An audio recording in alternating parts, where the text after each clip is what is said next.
Salut à tous, j'espère que vous allez bien et bienvenue sur ma chaîne YouTube. Aujourd'hui, on va parler de l'attaque des titans, aka Shingeki no Kyojin. Bon, dans cette vidéo, je vais être un peu plus rapide car je suis en retard dans mon planning. Le 29 mai est sortie la bande-annonce de la saison 4 de l'attaque des titans. L'attaque des titans, pardon. Dans la bande-annonce, on nous apprend que ce sera la saison finale de l'anime. Désolé, toute bonne chose a une fin. Ne vous inquiétez pas, dans cette vidéo, il y aura zéro spoil. Ne t'inquiète pas, ça va bien se passer. Je vais juste parler et analyser ce qu'on a vu dans la bande-annonce. Je ne révélerai aucun élément du scénario. Et je ne vais pas vous sur-hyper non plus. Bien se passer, ne t'inquiète pas. T'inquiète pas.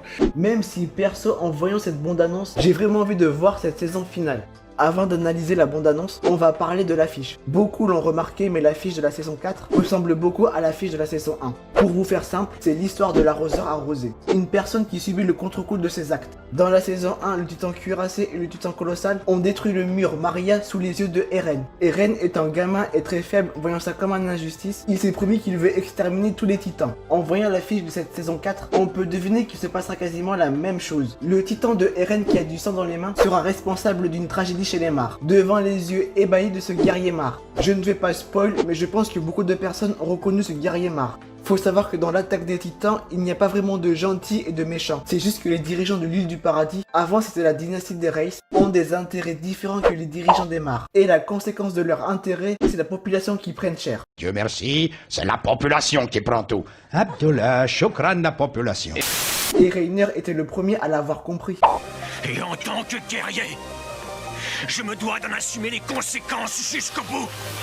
Ce guerrier Mars était le premier à avoir été endoctriné par les dirigeants des Mars, pensant que ceux qui habitaient dans l'île du paradis étaient tous des démons qui méritaient de mourir. Et c'est pareil au niveau de l'île du paradis. La dynastie des Reiss manipulait leur population en modifiant leur mémoire, sauf les Ackerman. De ce fait, toute la population de l'île du paradis pensait qu'ils étaient les seuls humains sur Terre, qu'il n'y avait aucun autre peuple autour des murs. Bref, dans la saison 1, Reiner était un jeune guerrier Mars, avait pour mission de récupérer l'Axe, c'est-à-dire le titan originel. Vu qu'à Mars, on lui disait que les habitants de l'île du paradis étaient des véritables démons, il a détruit le mur Maria sans le moindre remords. Sauf que manque de bol, le titan originel ou l'Axe ne s'est pas manifesté. C'est honteux. En fait, durant cet assaut, le pouvoir du titan originel est passé de Frieda Reiss à Eren Yeager. De ce fait, Reiner est resté bloqué dans l'île du paradis et c'est là où il s'est rendu compte que les gens dans cette île ne sont pas des démons. Ils sont des êtres humains normaux, comme eux les Mars. C'est pour ça qu'à un moment donné, il n'arrivait même plus à faire la différence entre le bien et le mal. Il a même dit ouvertement à Eren, le gars qui veut exterminer tous les titans, qu'il a détruit le mur Maria et qu'il voulait que Eren vienne avec lui chez les Mars. Bien sûr, ce n'est pas aussi simple, Reiner était très naïf sur ce coup-là. Parce qu'on a passé 3 ans à vivre au milieu d'une bande d'imbéciles. On était jeunes et naïfs, on ne savait rien sur rien.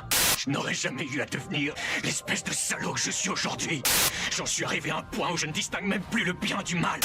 À ce moment-là, on le détestait tous, Reiner, car on a vécu avec les gens de l'île du paradis, et donc on a vécu la destruction du mur Maria, du titan cuirassé et colossal. Finalement, pour moi, Reiner est l'anti-héros parfait et c'est un visionnaire aussi. À la fin de la saison 2, quand il dit ça, L'Axe est tombé entre les mains du pire individu possible. Je peux l'affirmer sans aucune hésitation. Tu es la dernière personne au monde qui devrait posséder ce pouvoir. finalement quand je lis les récents scans, je me dis que peut-être Reiner avait raison depuis tout ce temps. Au début, je pensais que c'était du bullshit. Nous, le public, on vit avec les gens de l'île du paradis. On pensait comme l'île du paradis. Et à cette époque-là, on ne savait même pas que les Mars existaient. Donc, on n'avait pas assez de recul pour comprendre les propos de Reiner. Bref, les intérêts des dirigeants des Mars et de l'île du paradis engendrent des conséquences où c'est uniquement la population qui paye. Vous inquiétez pas, y a que la population qui trinque. Abdullah.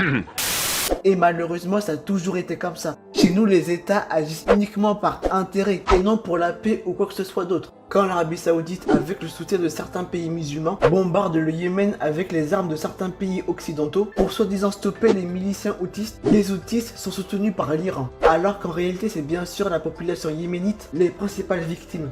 On dit qu'il y a plus d'armes que d'habitants dans ce pays. Il y a une grosse famine, une épidémie de choléra. On parle même de pire crise humanitaire quand même. C'est la même chose en Irak, en Afghanistan, en Syrie. Les États interviennent que par intérêt. Les frappes chirurgicales n'existent pas. C'est la population qui prenne cher. Et donc, c'est la même chose dans Shingeki no Kyojin. Que ce soit chez les Mars dans la saison 4 ou dans l'île du paradis dans la saison 1, c'est uniquement la population qui prenne cher. Bref, voilà pour l'affiche de la saison 4. Je voulais parler d'abord de ça, car c'est une excellente transition pour parler du trailer. Comme d'habitude, le trailer commence par un aigle ou un oiseau qui survole le paysage. Cet oiseau est apparu plusieurs fois dans Shingeki no Kyojin. Souvent, quand il y a un événement tragique, on le voit apparaître. Je pense que l'oiseau symbolise les ailes de la liberté du bataillon d'exploration. En tout cas, moi je vois la chose comme ça. L'oiseau symbolise la liberté, parce que là nous sommes au-delà des murs. Donc cet oiseau est libre. Pour une fois, on voit directement quelqu'un s'adresser à cet oiseau. C'est un enfant à terre, blessé en sang. Il dit à l'oiseau, donc à la liberté, de s'envoler le plus loin possible, car ici c'est dangereux. Et pour cause, c'est un véritable champ de bataille. Donc tout le contraste que symbolise l'oiseau. Le garçon, qui est ici je crois, est l'un des seuls survivants de ce massacre. C'est la première fois qu'on voit une personne s'adresser à l'oiseau en essayant d'être protecteur. Ça prouve que ce garçon aura un rôle essentiel dans la saison 4. Puis les choses sérieuses dans le trailer commencent. Avec une musique qui est géniale, ça te met direct dans l'ambiance. Au plein milieu des tranchées, on voit que ce sont les soldats Mar qui font la guerre à un peuple qui ressemble au Moyen-Orient. Bon, au début, les soldats Mar se font défoncer, heureusement que les renforts arrivent. On voit qu'un soldat Mar sauve un autre blessé, puis on voit des nouveaux personnages, un garçon et deux filles, du même âge à peu près que le garçon au début, qui était blessé. Cette fille part de l'héritage du titan cuirassé. Elle dit aussi, les taux se resserrent. Donc on peut imaginer que l'un de ces 4 enfants sont des candidats potentiels qui pourront hériter du titan cuirassé de Reiner. Je rappelle que la malédiction d'Ygmir permet de contrôler l'un des 9 titans primordiaux pendant 13 ans, et au bout de 13 ans, l'utilisateur du titan meurt de vieillesse ou de fatigue. Donc ça veut dire que Reiner est proche de la fin. L'un de ces 4 jeunes enfants deviendra un guerrier Mar et contrôlera le cuirassé. Logiquement, normalement. En parlant de Reiner, on le voit apparaître auprès du Sigle ou Siègle. Enfin bref, le titan cuirassé et le titan bestial viennent eux aussi en renfort, avec la musique qui déchire. Mais ils ne sont pas seuls.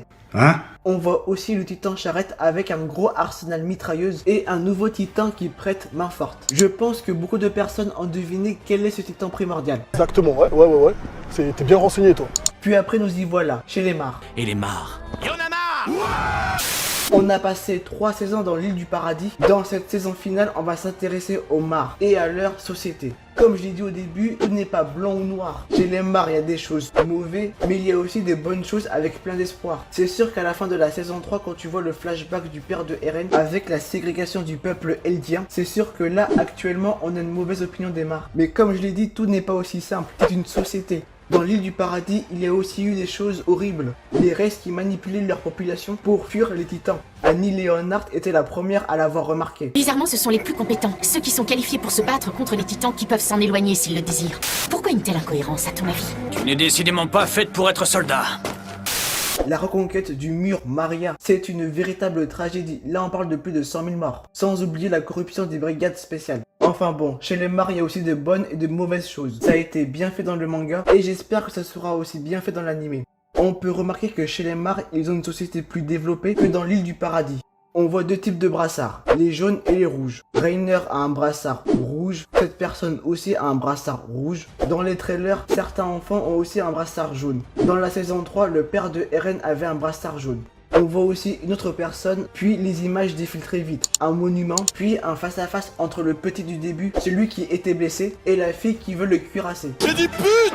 Et autant vous dire que ces 2 personnages seront sacrément importants dans cette saison 4. J'en dis pas plus. Je peux pas vous dire plus. J'en dis pas plus, ça sert à rien. Tout d'un coup dans le trailer, on passe à autre chose. On voit Reiner et le jeune enfant du début, et c'est Eren qui parle par-dessus. Eren dit à Reiner qu'il comprend enfin son geste, il a voulu sauver son monde. Bon, je ne vais pas spoil, je pense que beaucoup de personnes ont compris où voulait en venir Eren. Quant à Reiner, lui, il veut mourir. On le voit mettre un fusil sur lui, en mettant le doigt sur la détente, et surtout en pensant à tous ces bons moments avec Eren dans le bataillon. Donc là, on a une comparaison entre le Reiner Eren d'avant et le Reiner Eren d'après. Et ça montre à quel point le personnage de Reiner est torturé, entre ce qu'il a appris chez les Mar et ce qu'il a vu dans l'île du paradis. Faut savoir que Reiner est quelqu'un de bien, il a un bon fond. C'est comme un grand frère qui veut te protéger. Sauf qu'avec tous ces événements, il est vraiment tourmenté. À un tel point qu'il a eu un espèce de dédoublement de la personnalité entre le guerrier Mar et le soldat du bataillon d'exploration. La mort de Marco est le meilleur exemple. Ou quand il a capturé Eren et Ygmir. Il sait plus où il en est. Et c'est pour ça qu'il veut mourir. Dans cette saison, Reiner sera vraiment un personnage intéressant. Il a le cuirassé et il garde des séquelles dans l'île du paradis. Puis après, la bande-annonce va extrêmement vite. On voit Eren en titan qui casse des maisons chez les Mars. On voit l'apparition d'un tout nouveau titan en blanc qui peut matérialiser toutes sortes d'armes et il fait face à Eren. Et franchement, ce titan, je suis vraiment pressé de le voir en action. Car j'adore ce titan. Mon titan préféré, après le colossal peut-être. Ça va mal tourner cette histoire. En tout cas, je suis trop fan du Chara design. Et c'est là où les scènes d'action du trailer commencent. On voit ce titan blanc face au titan assaillant d'Eren. Puis toujours chez les Mars, on nous présente tout le bataillon d'exploration avec des nouveaux équipements tridimensionnels. Bon, pour ceux qui ne les ont pas reconnus, Jean, Connie, eux ce sont les enfants du début du trailer qui se sont agrippés à un membre du bataillon d'exploration. Sacha, Mikasa, Armin qui allaient se transformer. Puis après on voit Levi qui continue à faire du sale face au titan. D'ailleurs cette image a fait polémique. Waouh, qu'est-ce que c'est que ce truc là? J'ai pas trop compris pourquoi. En fait, le studio d'animation qui réalise cette saison finale a changé. Ce n'est plus What Studio, mais le studio Mappa. Je pense que vous avez remarqué que le chara design des personnages a changé et l'animation de manière générale a changé. Notamment au niveau des couleurs qui sont moins flashy. Après moi je préfère vraiment attendre les épisodes pour juger l'animation. Sachant que les studios d'animation écoutent beaucoup les fans, en voyant le trailer il y aura forcément des retouches à faire. Mais ça reste que des retouches. L'apparence des personnages du studio Mappa est plus proche du manga que What Studio. What Studio rendait les personnages beaucoup plus beaux. Même si moi j'adorais ça, surtout à la saison 2 et à la saison 3. Mais bon, moi je préfère attendre avant de juger l'animation. Mais enfin, ça va pas! Globalement, le trailer m'a plu. Moi, ce que je voulais voir dans l'apparition de Levi, c'est ça. On voit Sig qui se fait protéger par un titan. Sachant que comme d'hab, Levi fait du sale à des titans, ça annonce du lourd.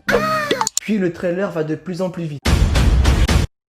On voit le titan bestial comme un chef d'orchestre, Eren qui est devenu beau gosse et très charismatique, le titan colossal d'Armin, Levi contre des titans qui bouffent des humains, encore des titans. Nani? Je vais éviter de dire toutes les images car flemme et en plus ça spoil. Mais les dernières images qui défilent très rapidement où on voit à plusieurs reprises une jeune fille, ce sont des événements qui sont apparus assez récemment dans les scans. Sachant que le manga n'est pas tout à fait terminé, sachant l'auteur, on est à 95% de la fin, donc il reste à peu près 6 ou 7 scans mensuels à peu près. Donc le manga se terminera en fin 2020 ou en 2021 maximum, sachant que la saison finale sortira en octobre. Je pense qu'ils vont faire comme dans la saison 3, c'est-à-dire diviser la saison finale en deux parties. La première partie de 12 épisodes sortira en octobre 2020 et la deuxième partie de 12 épisodes sortira un an après au plus tard. Aussi, à la fin du trailer, le grand blond qu'on voit vite fait à la fin déclare la guerre à l'île du paradis. Donc, les Mars veulent attaquer l'île du paradis, comme ce qu'on a vu au début du trailer avec ce peuple qui ressemble un peu au Moyen-Orient. Ça sera une véritable guerre. À la toute fin, on voit encore une confrontation entre Eren et Reiner, ce qui fait écho aux affiches de la saison 1 et de la saison 4 et aussi au développement des deux personnages. Eren et Reiner se ressemblent mais aussi ils sont diamétralement opposés. Bref, et vous pensez quoi de tout ça? Dites-moi tout dans les commentaires. Et comme d'habitude, si vous avez aimé cette vidéo, n'hésitez pas à la liker, à commenter, à partager et surtout à vous abonner. Et sur ce, je vous dis à plus tard pour une prochaine vidéo. Bye.